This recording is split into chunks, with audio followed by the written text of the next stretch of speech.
Every time I've truly been convicted of something, it's because God touched my heart and opened my eyes to something. Whether it was when my dad came home from the Philippines and he said, "We're starting an orphanage." And I said, "Why?" And he said, "Because they were throwing this girl in the river and I couldn't watch.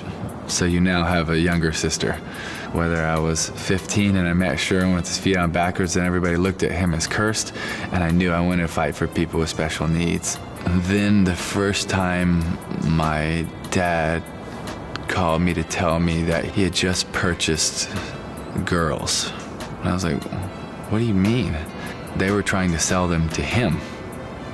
Well, he didn't want to say no, and then they sell them to the next guy behind him, and then the girls are passed on to passed on to passed on. So he buys them. And that's how his safe houses started.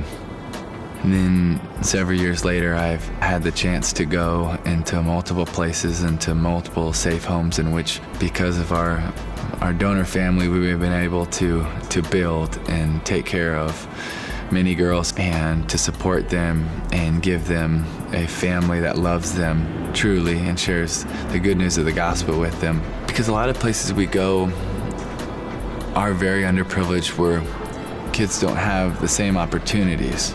But then with a lot of these kids, added on to not having opportunities is some of the deepest, darkest pain that someone could experience, of being brutally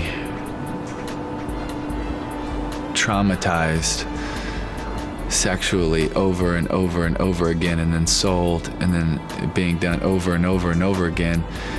And then unfortunately, a lot of times looking back and finding out that the first person to sell you was your mom or your dad. And then them always thinking the whole time, why would they not want me? What did I do? So not only is there darkness and there's hurt and there's evil, but there's also a huge sense of abandonment. I was never good in the first place. Where do you even start with the restoration? Where do you even start with the relationship? The only way to fully overcome that is when they know that they're loved by us, but way more importantly by the God of this universe. And then they realize that even though all these people have done bad things to them, there's a God that wants to do something great for them.